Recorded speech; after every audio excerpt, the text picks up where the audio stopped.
Welcome to this section on the science of teaching in Chapter 5C. We're going to look at the Pygmalion effect and the science of high expectation and those teaching behaviors that go with that. We're going to look at effective questioning techniques, how we ask questions, and the dynamics of what occurs when effective questioning happens in a classroom. We're going to look at how time affects learning, at differentiated instruction or scaffolding, and then the science of classroom organization, those procedures and policies that make your classroom work. To end, we'll look at the science of teaching through the eyes of Marzano and others, and specifically look at his 9 instructional strategies that have a very high correlation with student achievement. So hope you get something out of this section. Previously we looked at the art of teaching in the previous chapter, where we looked at the positive human dispositions that teachers have that seem to make a difference with each and every child. We looked at the nonverbal communication, those ways of communicating in a novel, vivid way as a classroom teacher in front of kids. And then we looked at how humor and active over passive classrooms tend to bring alive the instructional strategy. So all in the art of teaching and how we do the science. And so now let's look at the science, how teachers can artistically use what we know works with your children.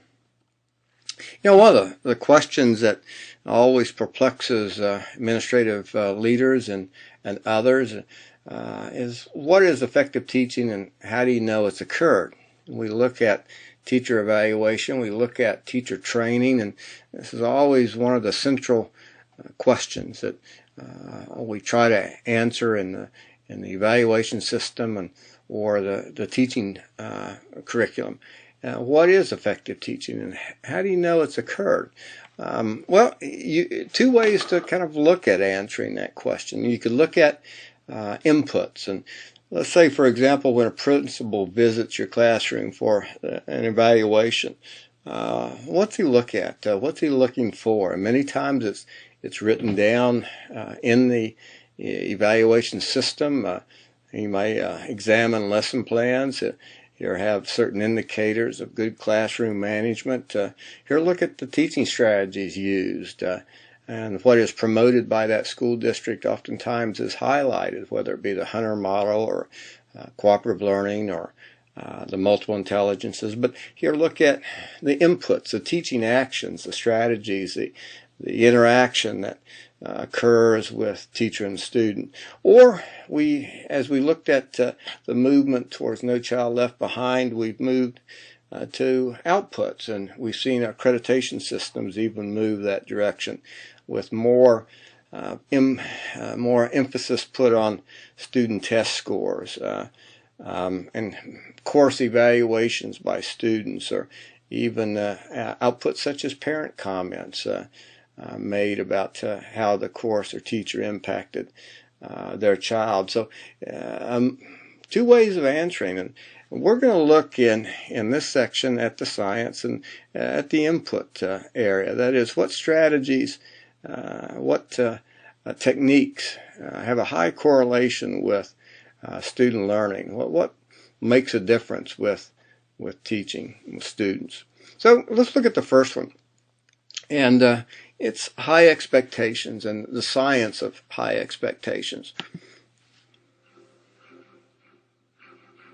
There are no excuses for low student achievement. This program features high schools and middle schools from across America that have closed or are rapidly closing their achievement gaps. The schools have proven that all students can succeed at high levels regardless of race, economics, language, gender, and ethnic background. Closing achievement gaps requires far more than the incorporation of new strategies or a greater focus on instruction.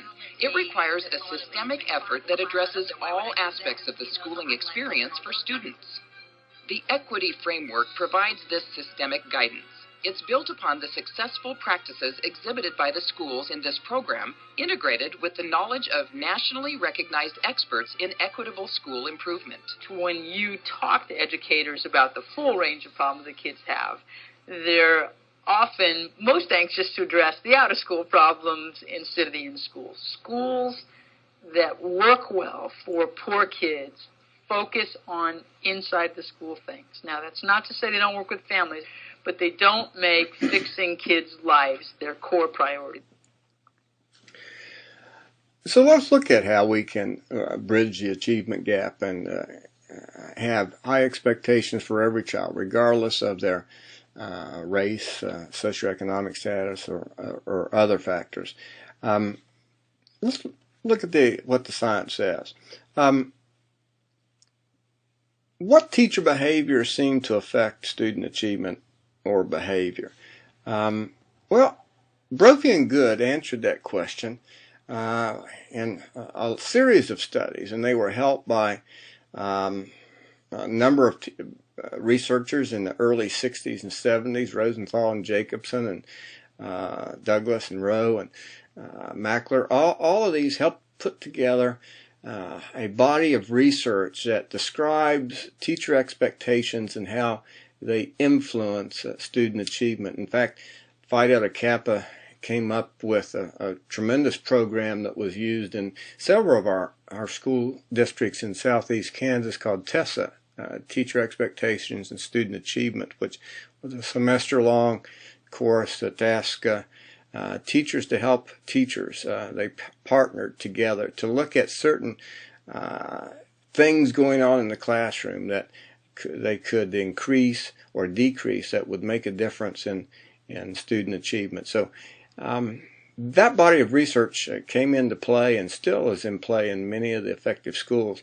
But it started with a considerable look at what biases teachers bring into the classroom, and then how these biases influence the behavior of the child, and then how over a period of time those biases could affect student achievement. So the source of biases were many in the research, and maybe each of us would claim that we have no bias whatsoever, but Brophy and Good and others would claim if they watched you in just one class period, they could show by eye contact, by questioning patterns, by movement patterns, by a number of indicators that each teacher tended to have, unless they were trained, specific biases sometimes towards certain characteristics. For example, gender. In the state of Kansas, we found that our males were achieving in the early 1990s much higher on our state test than our females. And when we looked at and disaggregated the data on enrollment in the upper level math courses, we found there were more males taking those classes. And well, were males wired differently to do better in math? Well, I don't think so. What we found that it was more of a biased issue, that certain genders were expected to do better in math. And so some of the early QPA targets were in the math area to equalize the gender in taking upper level math courses. We found in the Coleman report in the early or mid 60s that SES was a major factor in whether or not a kid achieved in the American high school, and that bias or that output sort of lent a bias towards teachers that the child is poor, he has less of a chance to succeed in that teacher's classroom. We've seen race. In fact, Kansas is noted for Brown versus Board of Topeka that separate was not equal. White race has been a factor in how we teach kids and what we expect from them. And even now we see de facto segregation in some of our schools, even in the state of Kansas.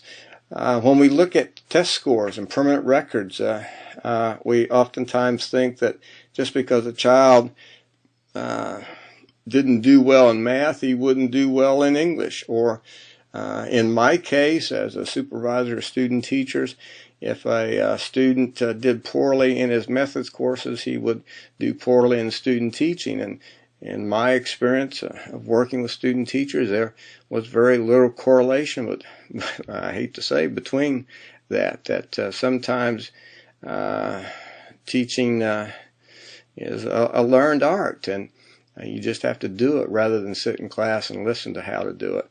So the lounge talk, the negative comments, as we sit into the lounge many times, and I can recall a number of experiences in my life where I listened to, oh boy, you don't want Kent Runyon. He is a real problem. He is the type of kid that's going blah, blah, blah. And so when that first day of class comes and Kent Runyon comes into my class, what's my expectation? Well, I'm going to nip it in the bud. As soon as he gets out of line, I'm going to stop it. So I start to look for the negatives. And when typically we look for something, we tend to find it. I saw the glass as half empty, and so it was half empty. And I tend to find those things that I expect to find. Typically, sometimes we find that there are biases towards schools, that our suburban schools are stronger than our rural schools, and rural schools are stronger than the urban schools. And so kids that come from those places will have certain sorts of expectations. Appearance has always been and continues to be a source of bias, by the clothing you wear, by the things you wear on your t-shirt, and the like will send messages to teachers. In fact, many a blonde joke even has gotten teachers in trouble. But appearance, without thinking, sometimes impinges upon the way you act towards a child. In fact, the oral language, oftentimes, I'm from West Virginia. My wife used to have a rather southern accent, and there are certain orientations or beliefs that go with that. And I know many a joke was made about us West Virginians simply because of the way that we talked. Or how about neatness? I remember reading one research study that showed that when we used to turn in papers by handwriting, that just by making it neat, you could increase your grade, literally one letter grade, by good handwriting. Neatness sometimes is a source of bias. The halo effect, that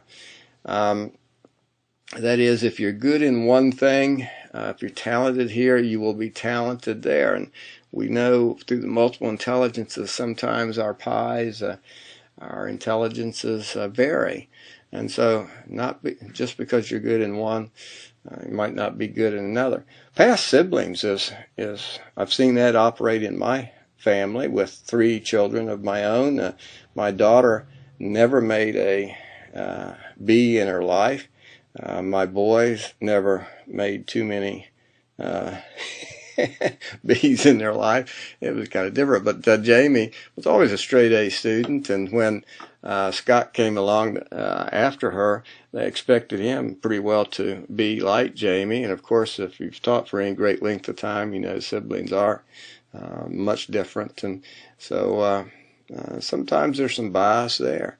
Or readiness. What's developmentally appropriate for that age type of child?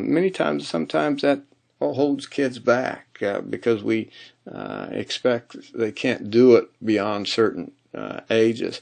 Seating positions are sometimes a source of bias by how close you sit kids or how far away. Student misbehavior. Just because a kid misbehaves, they're not going to be academically strong.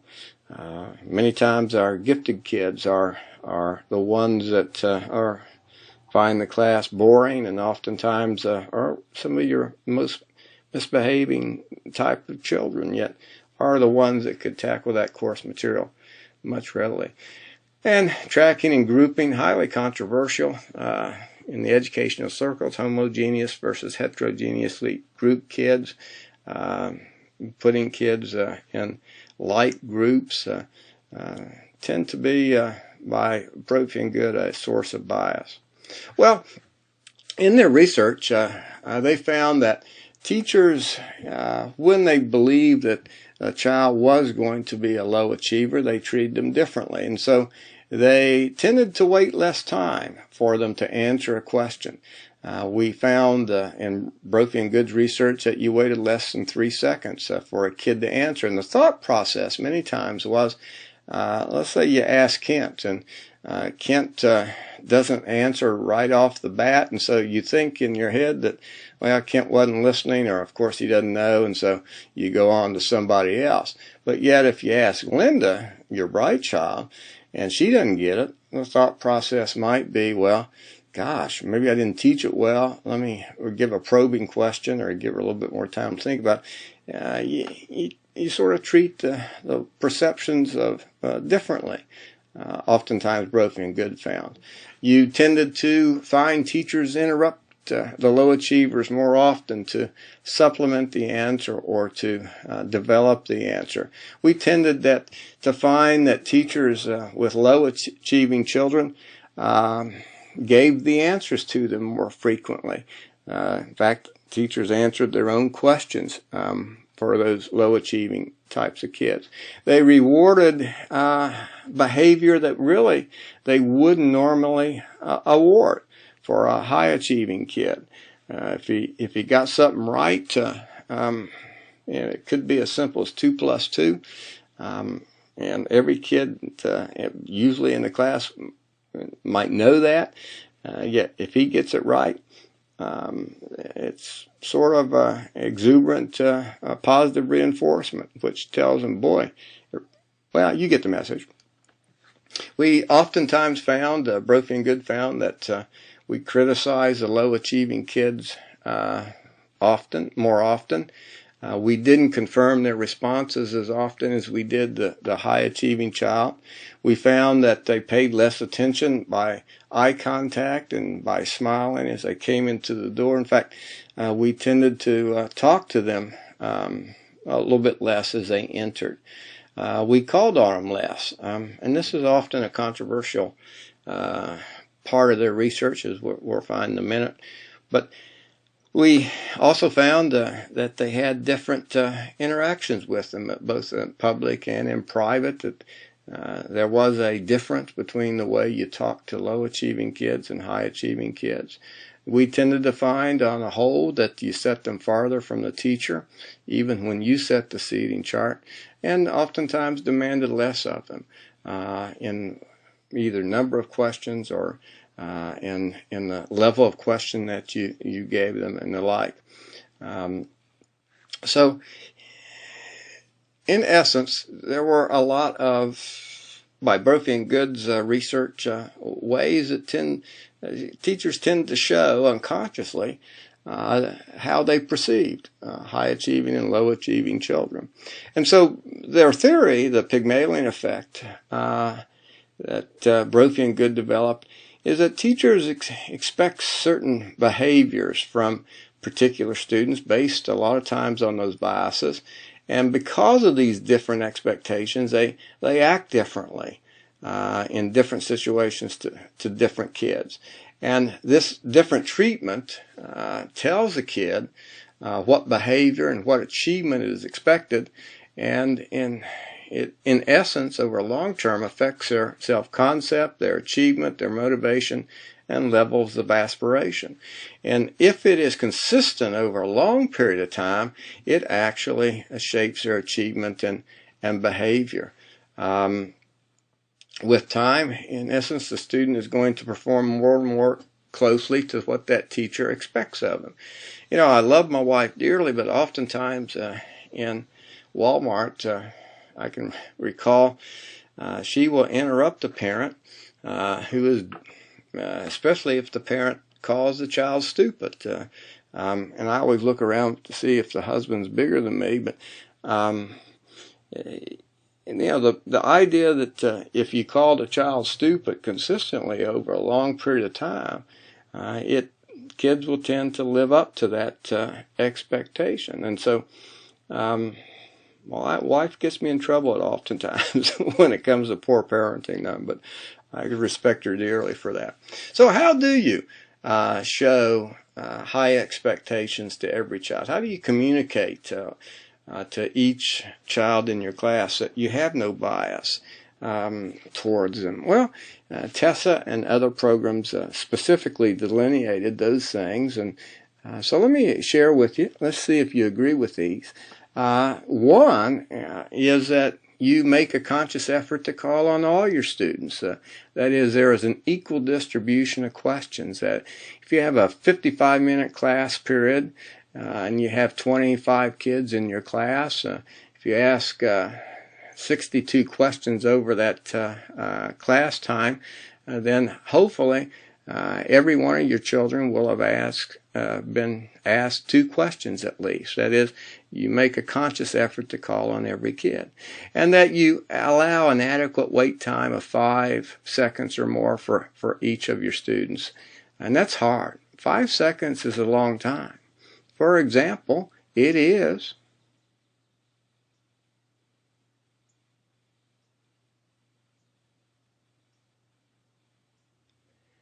that's a long time to be quiet, and oftentimes we get nervous when we allow that much time. But that's thinking time for that child that you ask and others. So be quiet and listen. We found Brophy and Good suggesting that when you do call on a child, if they don't get it, you rephrase, you probe, or you give clues. You don't go on to another child. You don't ask somebody else to answer that question. You will keep them on the hook. And we'll talk about that in a minute. We're asked that you ask higher order thinking skills to every child. That just because a child is not one of your perhaps the highest achieving children, he too can answer those upper level analysis, evaluation, creative types of questions. In fact, sometimes their divergent thinking is more unique than others. To provide positive reactions to every kid, to affirm or correct their answers, to praise specifically exactly what they did right and be sincere with it. To make sure that all students get the help they need, just those that ask for it. And that's oftentimes hard to identify unless you read the nonverbal communication. Looking at kids when they're speaking, listening and interacting with them all in the same way and having the same interest for what they say. To find that you get to know every one of your children, their lives, their family experiences, and at an equal amount of depth. And that you're sensitive to not just the kids you like, but to every kid, their emotional needs, and have the empathy and warmth for each one of your kids. And then last, to show respect and model that respect and courtesy to every one of your children. Sometimes that's hard, especially in situations where a child is misbehaving. So let's Brophy and Good have some positive points. I love this little story that kind of found it when I was in college, but I'll share it with you. You know, a husband and wife had twin sons, and one was an eternal optimist and the other was an eternal pessimist. And so the parents decided to try to moderate the viewpoints by selective gift giving at Christmas. And so on Christmas Eve, they filled the pessimist room with toys and they filled the optimist room with horse manure. And on Christmas morning, the parents checked on their sons, and the pessimist was sitting in the middle of a room full of toys and he was crying. And when his parents asked him what was wrong, the pessimist said, "Well, all these toys are new and I'm afraid I might cut myself on a sharp part." Well, the parents hurried to the room of the optimist, and he had a shovel and he was just shifting through all that horse manure from one side of the room to the other. When his parents asked what he was doing, Optimus said, well, all this stuff in here, there's got to be a pony somewhere. Well, if both these boys grew up to become a teacher, which one would you want? I think it's a good little story. Well, to end, I love these couple of maxims. High student expectations is just not a wish. It's launched from high self-expectations. That is, teachers have to have in themselves the expectations they're going to make a difference with every child. And to be able to do that, they have to have the skills to do that. Love this one. I've carried this with me in raising my own kids. If you treat me as I am, then you reinforce my limitations. If you treat me as I could be, then you help me become what I can be. And that's so important, I think, as kids grow up. I'm not what I think I am. I'm not what you think I am. I'm what I think you think I am. I have to think through that one. But that's Brophy and Good's research in a nutshell. Well, let's look at the second science of teaching, the effective questioning area. As we found in Brophy and Good's science and the high expectations, questioning was a key element in showing high expectations. So let's look at it. From your experience, either in student teaching or from your years of teaching in a classroom, what do you think are some benefits of asking questions? Well, answers vary, but they usually will fall in three functions. That we use questioning to instruct, we use it to motivate, and we use it to diagnose. That is, we can teach through questions. In fact, we could teach a whole class. My Trends and Issues course is a class of questions that we cover different questions each session. And so we can teach through a battery of questions. And it also motivates. It gets kids to think. It gets kids to create.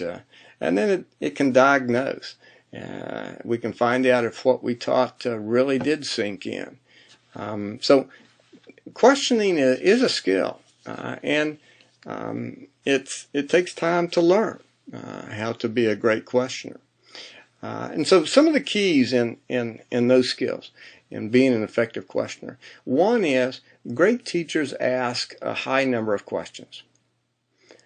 That is, they keep kids on the hook. And they try to equalize the distribution of those questions so that all kids participate. I love the maxim, all kids all the time. So what you do a lot of times if you are in a mentor-mentee situation, or if you just want help in this area, you have another colleague review your lesson. And if you looked at this sort of chart here below, what would you say to this teacher if these arrows would be a question coming in and replied by students, and we got male and female? What would you say to this student or this teacher? Where were most of the questions asked? Well, that's typically in our A and B section where most of our students sit, the central of the class. In fact, if you notice, the whole sides of the class were ignored. You tended to have two favorite kids that we asked most of the questions from, who sat close together. When it came to male and female breakdowns, it looked like there was no gender bias. There was just about as many males as females, but you did have some proximity problems here. So you try, if you ask a battery of questions, you try to ask every child a question. And providing that appropriate wait time is also a key. And 5 seconds, as we pointed out, is a long time. But it gives kids to think. And we'll use those 5 seconds in a question 3 different places. For example, almost always we find in effective questioning, the teacher will ask the question first, give wait time 3 to 5 seconds, and then you use the student name. That is, you ask a specific child a question. We try to find an effective question that we don't allow the blurt outs, because we tend to find that there will be 3 or 4 kids to do most of the answering. But you ask a question, you wait, and then you call on a kid. Now, a lot of times, if you need to discipline, the student name goes first, then you ask a question, and that sends a signal to that child, start listening, or let's get quiet. But typically, you ask the question, then you use the student name, you give him 3 to 5 seconds to respond, and then he either gives you a correct answer, or you probe, or you ask a simpler question to him. But typically, if you keep him on the hook, you don't answer the question, nor do you call on another child to answer it. Because once you allow a kid to say, I don't know, and you move on, you give them an easy way out. And you're finding that that's contagious. And so you keep them on the hook. And always try to use that child's name. That's an important part of any child. Well, wait and they will answer. Fifth suggestion in effective questioning is to provide correctives or positive feedback when kids answer you. Not always do we provide a positive comment to every answer, because it becomes kind of useless if it's to every answer. But if, and this might be a neat little chart to follow, if the student correctly answers it with a quick response, you just go on and ask a new question. If it's correct, but the child had to work on it and hesitant, you give them a short piece of positive feedback and go on. If it's incorrect and he just was careless, you correct it and ask a new question to him.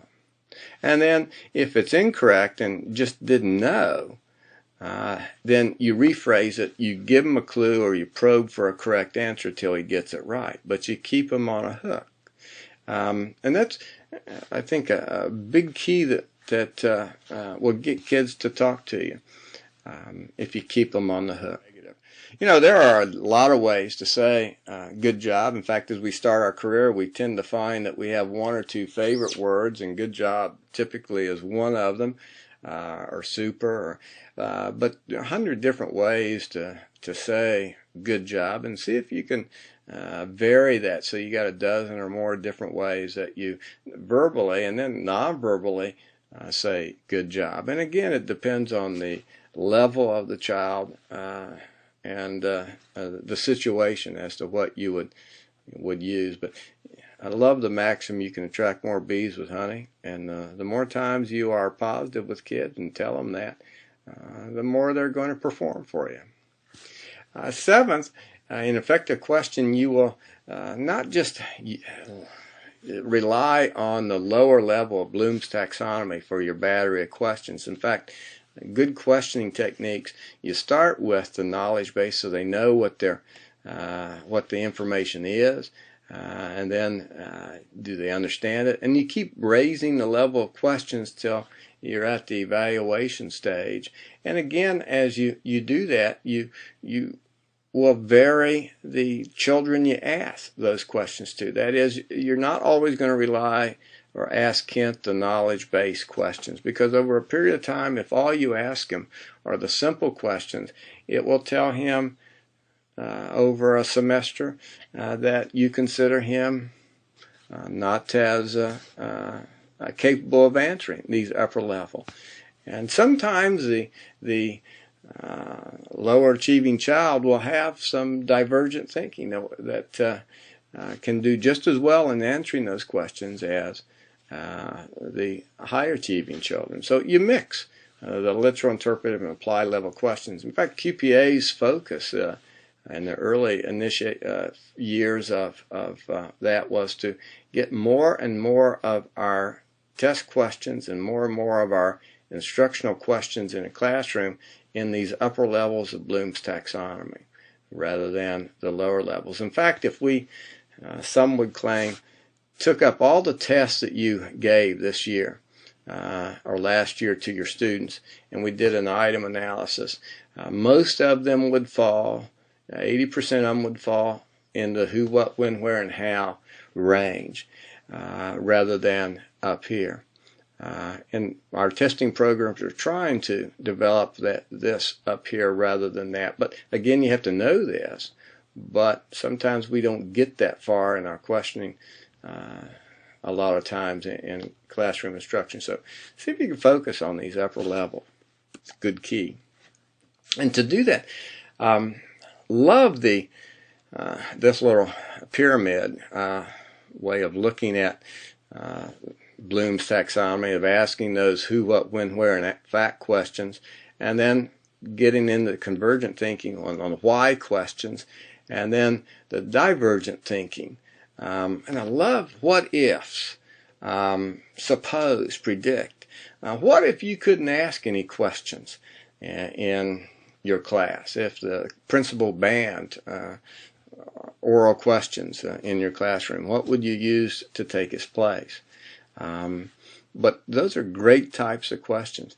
And then asking kids to make evaluations over the material, to justify or to judge what's your opinion, are keys to remembering. But I love the what ifs. What if, to get them to think in divergent ways. Well, what about time? That's our third area that we found that makes a difference in the science of teaching. Time is a factor in student achievement, and there is a positive correlation between engaged learning time and student achievement. And here's what we found in the late 80s in Effective Schools research, that typically if we took the hours in a day, that there were 6 hours typically in a school day, and so in a 180-day calendar, you had 1,080 hours of time available to teach a curriculum. Well, not every kid comes to school every day, nor sometimes you have snow days. So when you actually looked at the amount of attendance time available in a school year, you were down to 5.4 or to 970 hours out of 1,080 available to you. And then just because you had school in session, not all of that time was devoted to class. You had the time to get to class, and you had lunch, and you had sometimes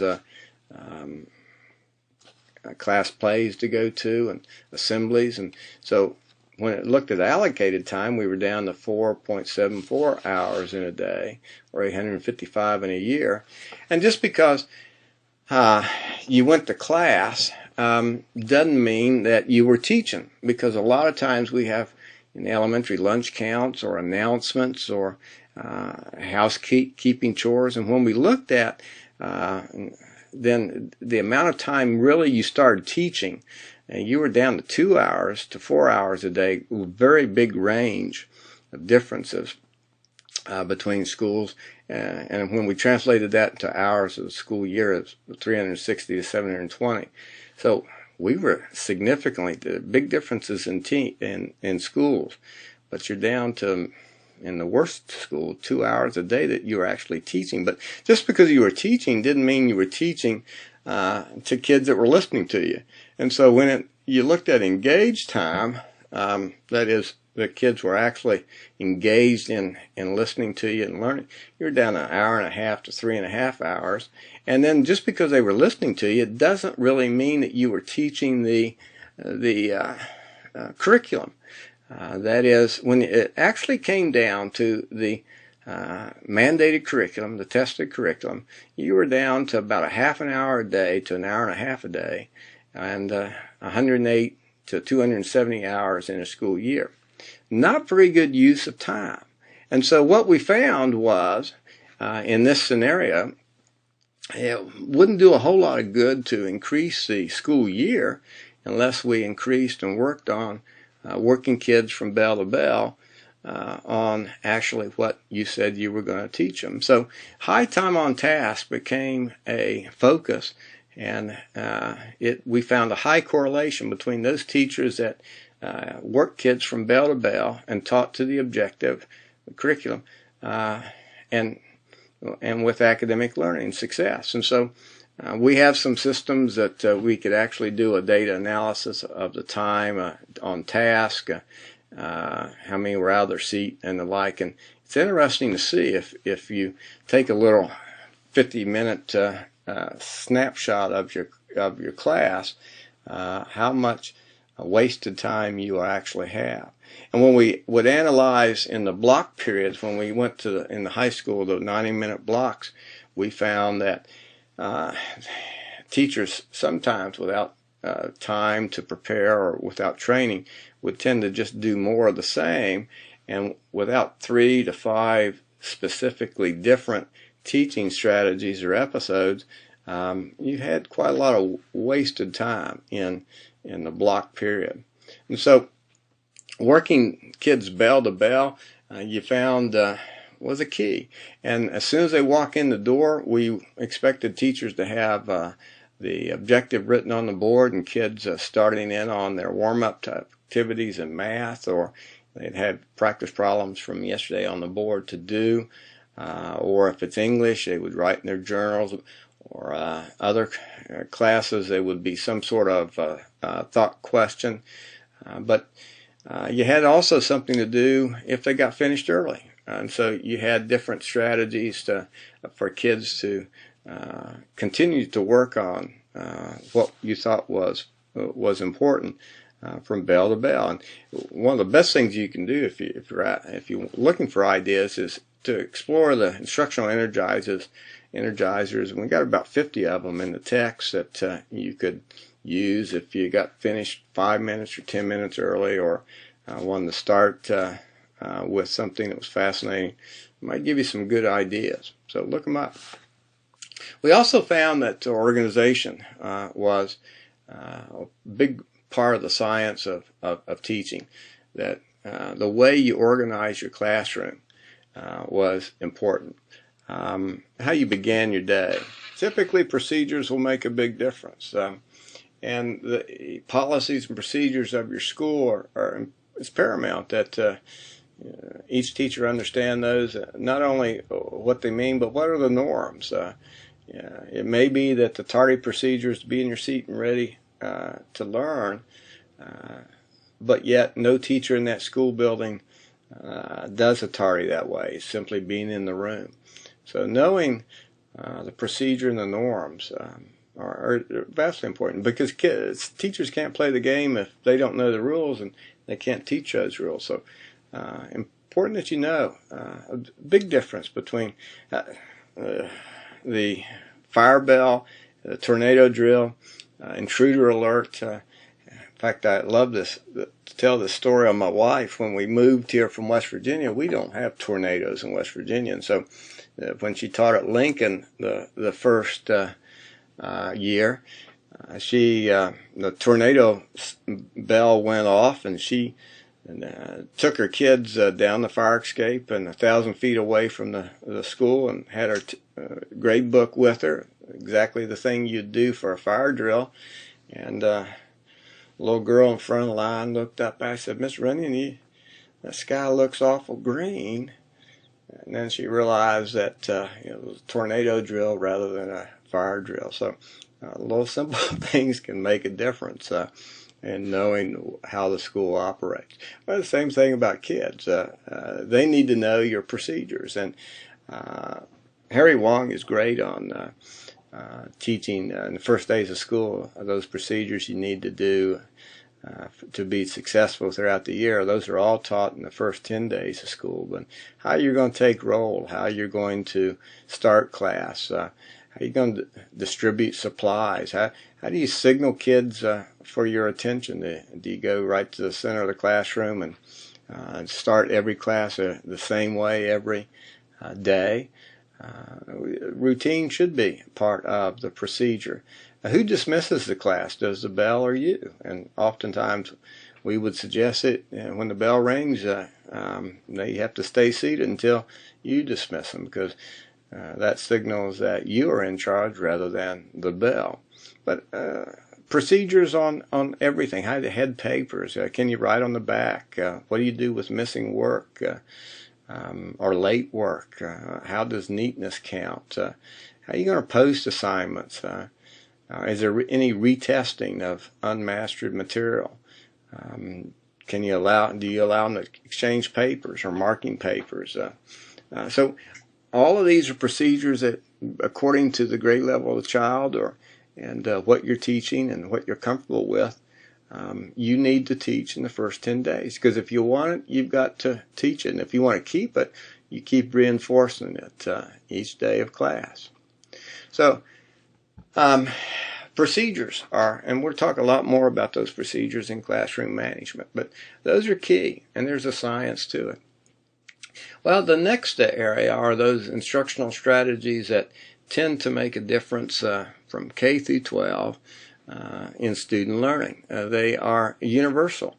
And one of the things that we found is the more a teacher develops and teaches, the more they become eclectic. That is, they match their instructional model with the objective, with the time of day, with the type of kids that you got. And so the variation is a key a lot of times in reaching that objective. And there are some strategies that foster greater retention. As we look at this pyramid, by simply reading something, kids tend to remember less than 10% of what they just read. If they hear it and read it, they tend to remember a fifth of it. If they can actually see it in a PowerPoint or a video, you're up to 30%. And if they can do something, if they watch a demonstration or they go someplace, if they can hear and see it and it's demonstrated, it's up to 50%. And then if they can do it, they can participate in something to dissect a frog, or to do the math problems, or to make an art project, or actually to shoot the foul shots, and you're up to 70%, whatever your objective is.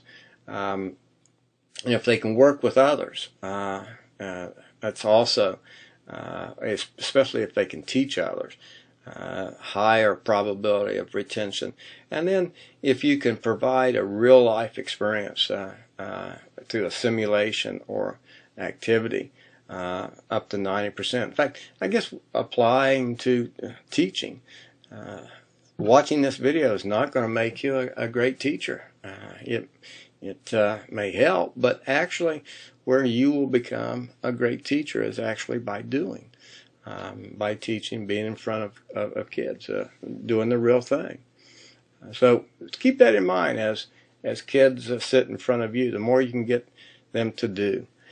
Mastery learning is a big part of the Effective Schools movement, and it's a strategy that asks teachers to reteach when kids haven't mastered the material. And Tom Guskey was famous for his model. A number of school districts in southeast Kansas, or several, adopted his text for over a couple of years for secondary staff to study. And in fact, the principal asked teachers to try to implement 3 to 5 mastery learning units each year over a period of 3 years till you can get all of your units into a mastery learning cycle. And the concept is simple in the sense that you teach something. It could be a whole unit, it could be a 3-day lesson, but you teach something, and then you give them a test. It could be a paper and pencil test, it could be a project, it could be anything that is measurable. And then those kids that get 80% or above, they're going to go on to enrichment activities. It's not more of the same, but it is an expansion of those objectives. It should be fun.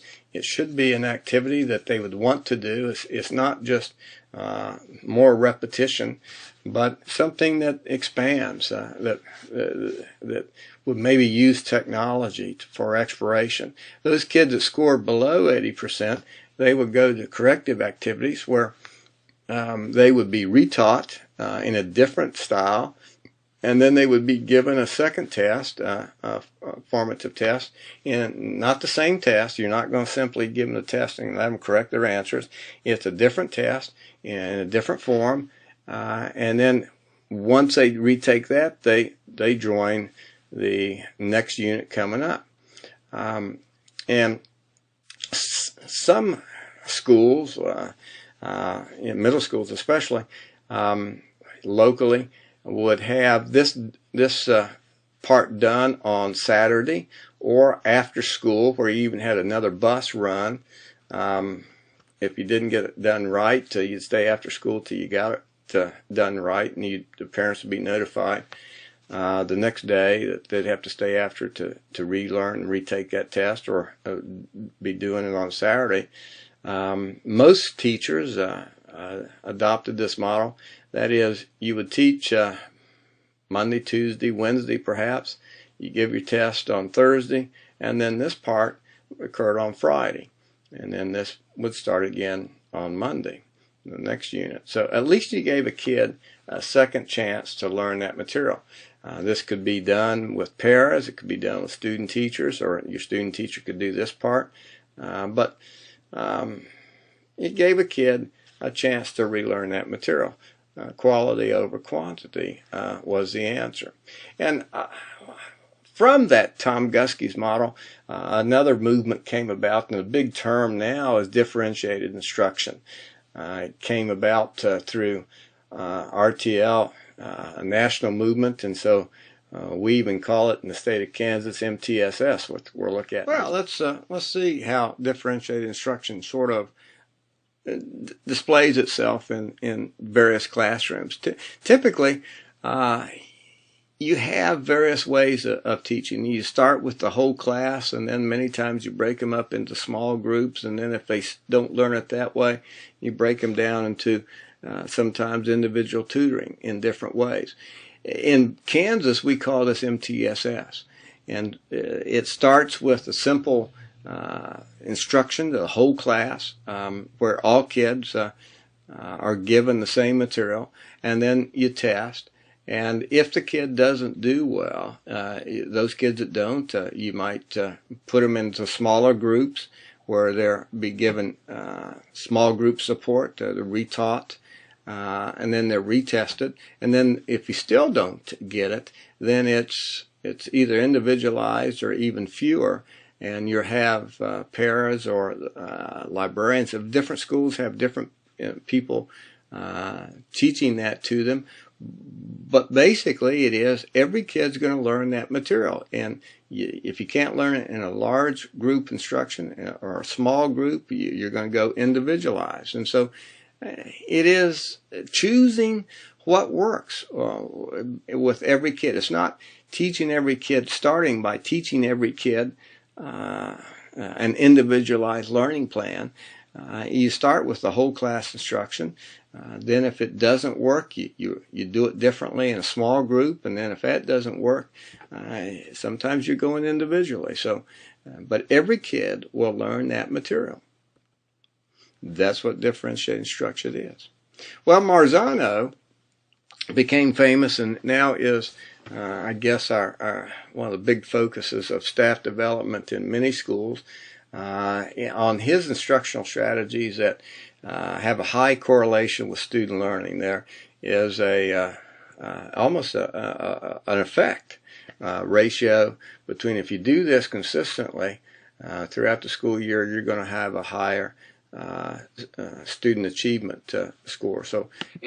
Okay, so what Marzano suggests in his book, Classroom Instruction That Works, is that teachers should try to implement these strategies that tend to have an effect on student achievement. And he's even listed them from the highest affecting strategy to the lowest. And that you get as you try to implement these things, help with your colleagues to give you feedback on how well you're doing it. So let's look very quickly at each one. And I'm sure some of you have seen these before. They're not new. And in this course, we're even going to go into great detail in a number of them. So let's look at the first one are ways that teachers can identify similarities and differences. Has the highest effect on student achievement, and it makes sense because it asks kids to relate it to something else where you have to analyze it, evaluate it, synthesize it, those upper levels of Bloom's taxonomy to be able to compare and contrast. And here we have the use of Venn diagrams where we look at two things, what makes them alike and how they're each different is what basically a Venn diagram does, or a T-chart where we ask you to look at a clip of effective teaching or how the movies depicted teachers, and then what did you see as effective and what did you see as non-effective, but asking kids to identify in some way visually the similarities and differences is a key to learning. The second one is the way you ask kids to summarize and to take notes. Typically in college we find college students taking notes and we write them down either in outline form or whatever they find successful for them, but then we don't do the two things that Marzano suggests we ask that they do. Is here on the left-hand column, ask them to put an outline, to reduce your notes to concise clues and sort of if you could, the best outline that you could come up with for the lecture. And then down here, leave space so that in very quick and concise wording you can summarize what's on that page. And I know many of us, as we went through college, we took a lot of notes and then we didn't do much with them when it came to the final exam. We, just reviewed those real quickly. But if you ask kids to organize it, you're asking them to, these are the trees, if this was a forest, that's the individual points the professor's making. This would be how that forest is organized, and this is asking for them to describe the forest. So you're moving from the big picture to the specific keys to that knowledge. Makes kids move from short-term to long-term memory. The third one he talks about is providing carrots, reinforcing student effort.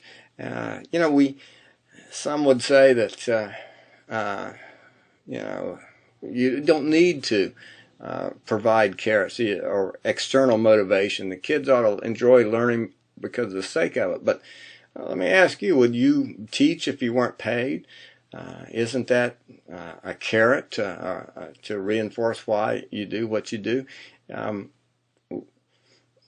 Every kid needs some sort of feedback and positive reinforcement, and so providing that recognition is the key. And in the text you'll find 100 different ways, and you have to decide what fits your age group and what fits your teaching strategy, your teaching personality. But there are a lot of different ways that you can provide motivation.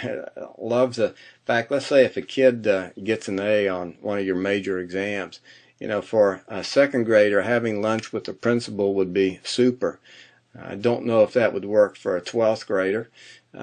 So you vary what you would do to provide carrots for student achievement. The fourth one is providing homework, where it is repetition. It is not to learn new material, but it is to provide perfect practice, to make perfect, where you ask them to rehearse and to organize it and to extend it into their life. It is actually asking them to do something with the material that You taught where they saw it and they said it some way, but homework is practice, and it helps you move things from short-term to long-term memory. And repetition is the key for that. The fifth is teaching with non-linguistic representations. That is, we found that there is a good effect for using different eclectic instructional strategies as you teach a unit. And the multiple intelligences is one of the best lenses you can use. When you teach material, you're going to try to teach to all 7 of the different intelligences. Sometimes the naturalistic is left out. But to visually, linguistically, logically, having them do something with it, even putting it to music somehow, to where they have to interact with it with others and then to reflect upon it. If those can all be done in the same unit, higher probability that kids are going to be able to achieve. The sixth one that Marzano points out works, and we have a whole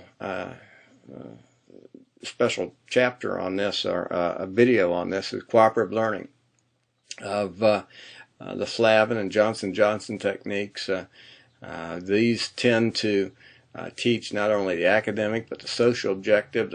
They develop positive interdependence amongst children as they learn, but yet when you put something in the grade book, it is what they did specifically. There are no group grades, as we found in John Dewey's model, but you teach social skills. You teach more than the academic things, and you tell kids in the success criteria of what exactly they have to do to be successful. But cooperative learning is the sixth thing that tends to have great correlation with learning.